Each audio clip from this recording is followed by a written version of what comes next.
पूछते और उसके लेफ्ट साइड पर इधर एक मस्सा था यहाँ।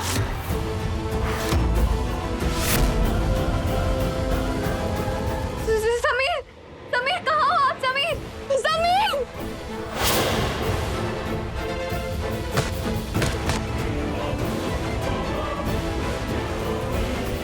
समीर कहाँ हो आप? समीर! समीर, समीर कहाँ? तुम ठीक हो? हाँ? ये समीर वो आदमी आया था जो कल रात को आया था। सिक्योरिटी! Hello security! वो कल रात वाला आदमी महल में वापस आए। गेट वाले सिक्योरिटी को कॉल करो। वो आदमी किसी भी हालत में महल से बाहर नहीं जाना चाहिए। जल्दी। टिमटिम, तुम ठीक हो? हाँ? मैं ठीक। 24 घंटे में 2 बार ये आदमी तुम्हारे पास आए। आखिर क्या चाहता है तुमसे? कौन है ये आदमी?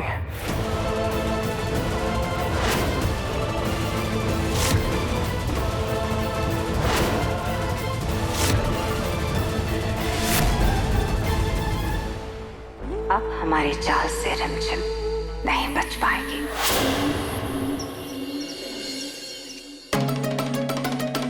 एक प्रेम है तो मेरी लंबी उम्र के लिए व्रत रख रही और आप उसके खाने में जहर मिला रही थी। बस, तुम्हारी पत्नी ने तुम्हारे कान भरे और तुम मेरे खिलाफ खड़े हो गए हो। पत्नी ने कान नहीं भरे हैं माँ, लेकिन काश उसने मुझे एक इशारा किया होता। काश उसने मुझ पर इतना भरोसा दिखाया होता कि वो आज सच बोल सके। आज आपने उसकी जान लेने की कोशिश की माँ, और ये किसी का पहला कदम नहीं हो सकता। प्रेम ने इससे पहले क्या कुछ सा होगा ये मैं सोच भी नहीं सकता, पर उसने आज तक आपके खिलाफ एक शब्द भी नहीं कहा माँ, कभी नहीं। मैं ही अंधा था कि आपके इरादों को देख ही नहीं पाया। वो तो भगवान का शुक्र है कि मेरी आंखों की पट्टी हटी और मैंने आपका असली चेहरा देखा।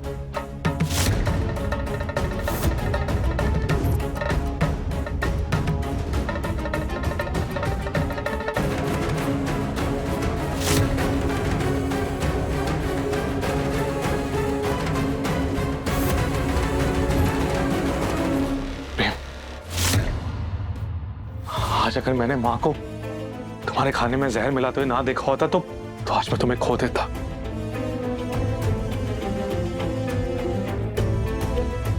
प्रेम आपको पसंद नहीं थी ये मैं पहले से जानता था, लेकिन जब आपने उसे इस घर में अपनाया तो मुझे लगा कि सब कुछ ठीक हो जाएगा और मुझे लगा आप भी बदल रही हैं, लेकिन नहीं। मैं समझ ही नहीं पाया, आपके चेहरे के पीछे छिपी ये नफरत को देख ही नहीं पाया माँ। आज आपने मेरी पत्नी को नुकसान पहुंचा के हमारे माँ बेटे के रिश्ते को भी अपमानित किया माँ। हमारा हंसता खिलता परिवार तोड़ दिया माँ।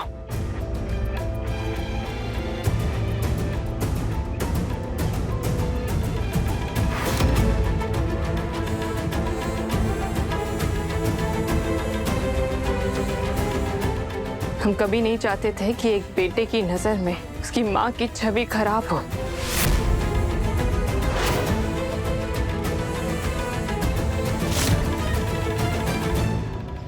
ये सिक्योरिटी है तुम्हारी? एक आदमी इतनी आसानी से महल के अंदर आता है, वो भी एक नहीं 2-2 बार, और किसी ने उसे अंदर आते हुए नहीं देखा। सिक्योरिटी के अंदर 50 लोग हैं। अभी 5 दिन पहले पूरा सीसीटीवी अपडेट हुआ है और तुम कह रहे हो कि वो काम नहीं कर रहा है। अब उसका चेहरा बनवाने के लिए स्केच आर्टिस्ट बुलवाएंगे हम। चाचा साहब जी, जो लोग अपने काम में सिंसियर नहीं होते ना, उन लोगों के इस महल में कोई जगह नहीं है। कल से ये आदमी हमें यहाँ दिखना नहीं चाहिए। जी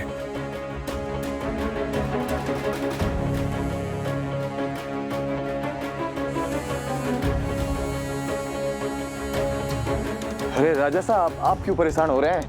इन सब काम के लिए आपके चाचा सा है ना। लाइए फाइल मुझे दीजिए, मैं संभाल लूंगा सबको, अब चिंता मत करो। नहीं चाचा साहब, हमें लगता है कि हमने आपके इन कमजोर कंधों पर बहुत ज्यादा बोझ डाल दिया, तभी तो ये गलतियां हो रही हैं।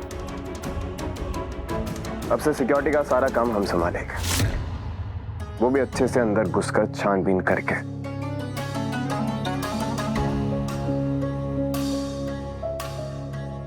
क्या हुआ राजस्थान? आप इतने परेशान क्यों हो रहे हैं?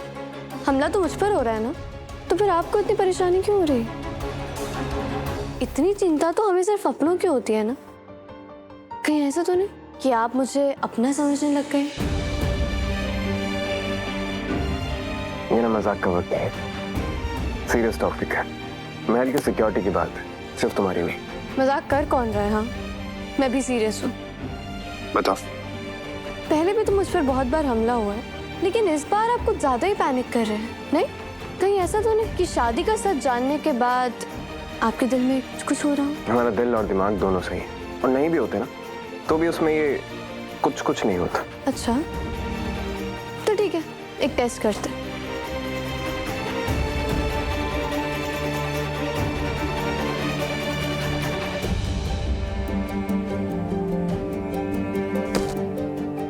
हमें एक दूसरे की आंखों में देखना होगा, और जिसने पहले ब्लिंक किया मतलब उसे प्यार है।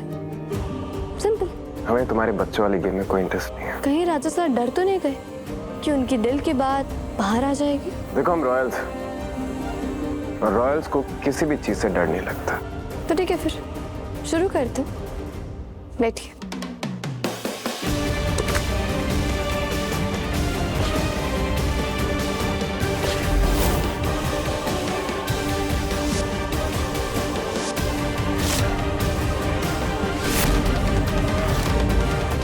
एक कहानी सुनाते हैं तुम्हें। एक बार एक राजा था, बहुत बहादुर, पूरे शरीर पर घाव के निशान। एक नाई उसकी दाढ़ी बना रहा था। दाढ़ी बनाते बनाते नाई का उस्तरा राजा को थोड़ा सा लग गया। राजा जोर से चिल्लाया, आ! नाई हंसने लगा। क्या राजा साहब, आप तो इतने बहादुर हैं, एक उस्तरे की चोट से इतना चिल्ला दिया? राजा ने तलवार मंगाई, अपना पांव नाई के पांव पर रखा और तलवार चलाई। राजा का पांव कटा और नाई को भी चोट आई। नाई जोर जोर से चिल्लाया, राजा सा ये आपने क्या कर दिया?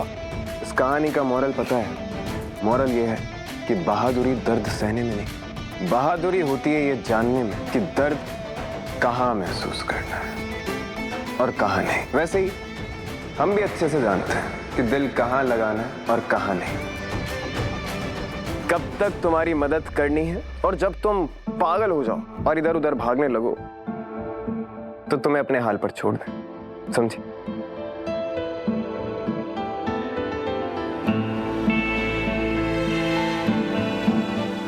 रिमझिम,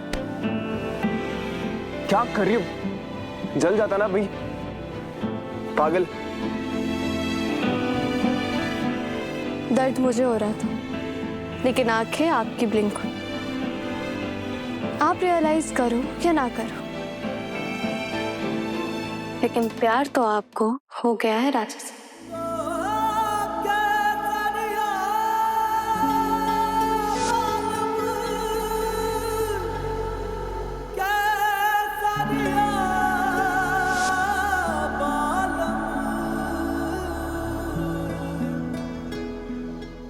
रिफ्लेक्स कहते हैं उसे, जो कि हमारे बहुत स्ट्रांग है। रिफ्लेक्स दिल से आता है समीर, दिमाग से। राजा साहब, वो स्केच बनाने वाला आर्टिस्ट आ गया है और रिमझिम को ले जाना है। स्केच बनवाना है ना उसका। ये बच्चों वाले गेम छोड़ और जाकर स्केच बनवा, ताकि हम उस आदमी को ढूंढ सकें।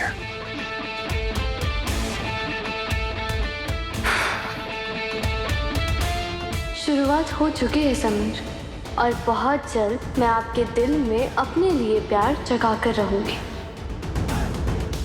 चढ़े, वेट कर रहा है स्केच वाला। आज आते हैं राजा साहब, बनवा के आते हैं।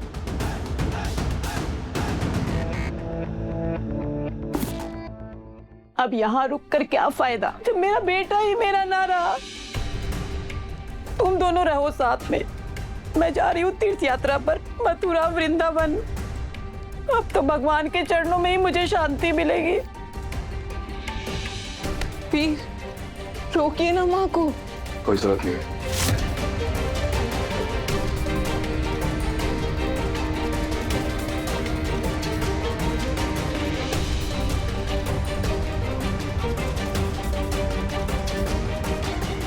ठीक है,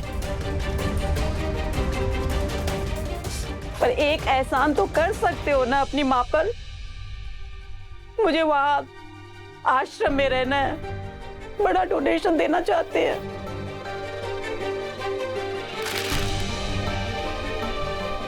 ये डोनेशन के पेपर्स, तुम्हारी साइन चाहिए बस।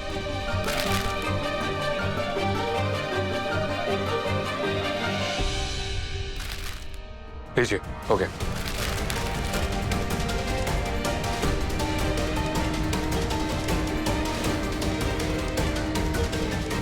राजवीर ने सब कुछ हमारे नाम कर दिया। अब सबक हम सिखाएंगे। जब बाहर जाकर ठोकरे खाएंगे ना दोनों, तब पता चलेगी माँ की कीमत। उसकी बहुत बड़ी दाढ़ी थी और उसकी मूंछों के पास ना एक काले रंग का मस्सा भी था। और उसकी उम्र भी ना कुछ ज्यादा नहीं थी। और उसकी आईब्रोज भी बहुत घनी थी।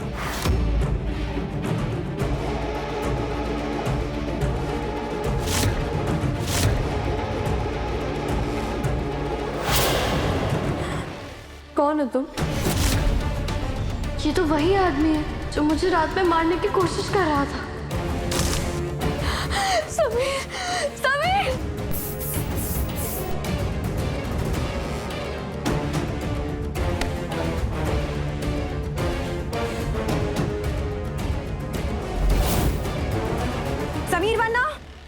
समीर बन्ना, हमें अभी अभी फोन आया वो स्केच आर्टिस्ट का। वो तो आया ही नहीं जो हमारा बंदा है। तो हमें तो पता ही नहीं कि वहाँ रिमझिम के साथ है कौन। क्या बात करिए, तो कब का आ चुका है ऐसे? हम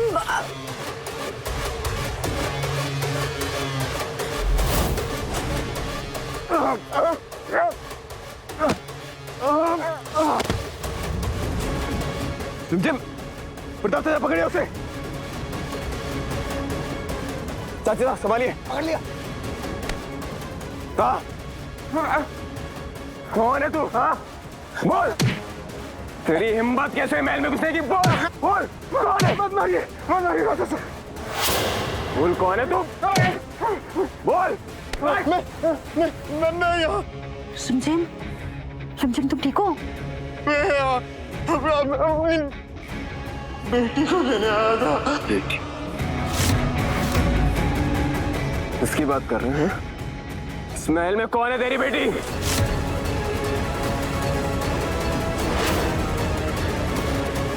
कौन है तू? बताता हूँ राजा साहब। बंजारा हूँ राजा साहब। पहलू नाम है मेरा। रिमझिम मेरी और मेरी पत्नी पवित्रा की बेटी है राजा साहब।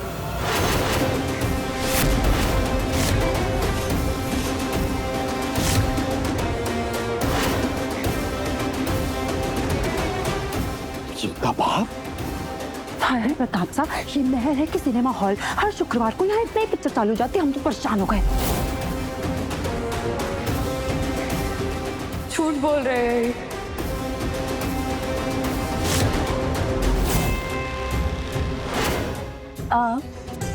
मेरे पापा नहीं। मुझे माँ ने बताया था कि मेरे पापा एक बंजारे थे और उनकी बस एक्सीडेंट में मौत हो गई थी। सिर्फ 4 महीने की थी मैं तब। ये झूठ मत बोलिए प्लीज। मेरे पापा सिर्फ एक ही है और उनका नाम है शरण सिंह रजावत।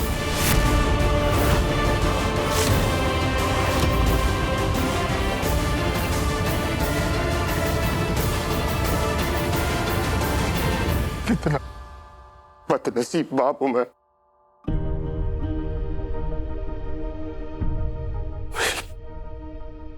बेटी ही मुझे नहीं पहचान पाई।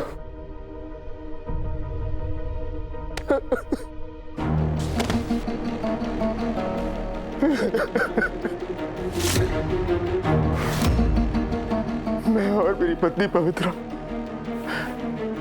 हम दोनों एक दूसरे के साथ कितने खुश थे। और फिर वो मनहूस बस एक्सीडेंट। सबको ये लगा कि मैं मर गया। सच तो ये था कि मैं कई सालों तक बेहोश था, कोमा में था। और फिर मुझे जब होश आया तो मैं अपनी पत्नी और बच्ची को ढूंढने के लिए हर जगह गया, कहाँ नहीं ढूंढा। फिर मुझे पता चला कि मेरी पत्नी मेरी बच्ची को लेकर कहीं चली गई। मैं हताश हो गया। ऐसा लगा जैसे जैसे मेरी जिंदगी में परिवार का सुखी नहीं है, टूट गया था मैं। दुखी होकर मैं वृंदावन चला गया। और कुछ दिन पहले जब मैं आया तो भगवान का चमत्कार हुआ। ये कहा गया, हाँ ये देखिए, ये देखिए,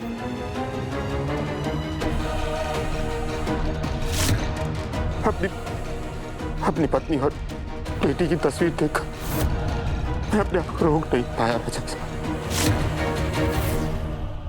और देखिए ना, अखबार में लिखा हुआ है कि रिमझिम जो है वो एक बंजारे की बेटी है और बंजारे की बेटी होकर भी महल में रह रही है। राजा साहब, मैं अपने आप को संभाल नहीं पाया। राजा साहब, बीवी को खोने का दुख तो पहले ही सह चुका हूं, अपनी बेटी को देखने की तड़प को रोक नहीं पाया। राजा साहब, ये जो आपके महल में बार बार घुसने की कोशिश कर रहा है कोई चोर नहीं है राजा साहब, एक मजबूर बाप है। राजा साहब, वैसे तो हर कोई कागज का टुकड़ा उठा कर लाएगा और कह देगा कि रिमझिम का बाप है, तो मान जाए उस बात पर। चाचा साहब, पकड़िए इस आदमी को और पुलिस के हवाले कर दीजिए। जब पुलिस इन्वेस्टिगेट करेगी तो पता चलेगा इस आदमी के बारे में। नहीं राजा साहब, आप मुझे गलत समझ रहे हैं। मेरा इरादा रिमझिम को कोई नुकसान पहुंचाने का नहीं, तो मैं तो बस एक नजर अपनी बेटी को देखने के लिए आया था। अगर देखने के लिए आया तो सीधे रास्ते से आ सकता था ना, ऐसे चोर और किडनैपर बन के आने की क्या जरूरत थी? माफ कीजिए राजा साहब, आपके महल में घुसना इतना आसान नहीं है। मैंने बहुत कोशिश की, लेकिन किसी ने सीधे तरीके से अंदर आने ही नहीं दिया राजा साहब, इसीलिए मैंने ये रास्ता चुना।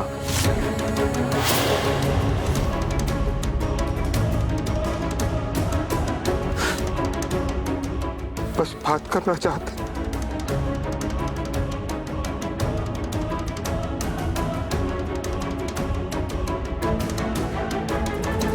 रिमझिम बेटा, अपने बाप की आंखों में आंसू देखकर तुझे कुछ महसूस नहीं हो रहा?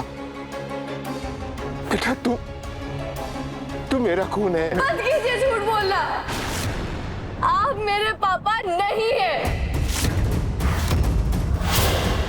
सुन लिया, आप दूर रिमझिम से।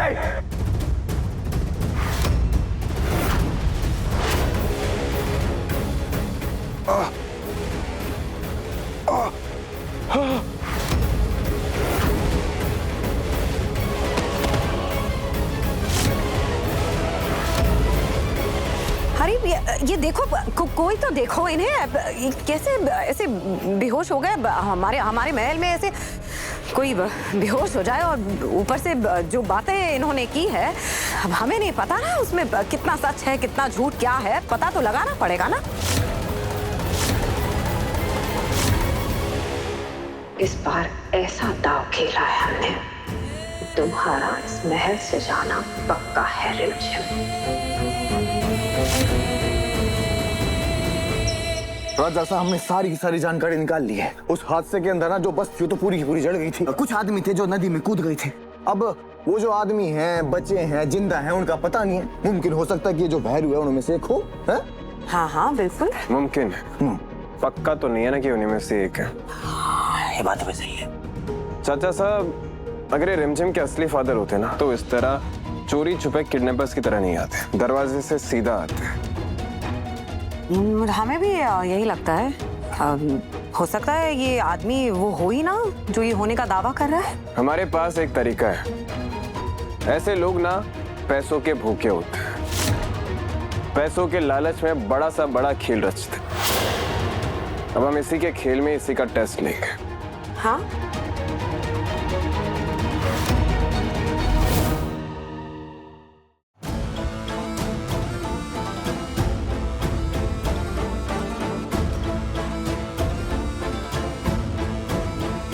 देखिए हम समझ सकते हैं, आपकी उम्र हो चुकी है, आपको पैसों की जरूरत है, इसलिए हम आपको पुलिस के हवाले नहीं करेंगे। आपकी जितनी भी जरूरत है, जो भी जरूरत है, हम पूरी करेंगे।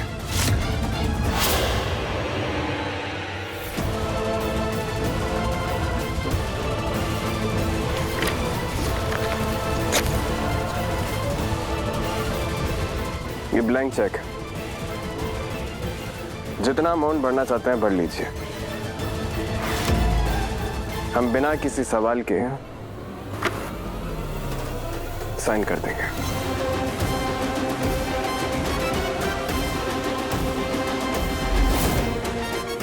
ये भैरू तो पैसे का भूखा है। कहीं समीर पन्ना के टेस्ट में फेल हो गया तो हमारा पूरा प्लान बर्बाद हो जाएगा।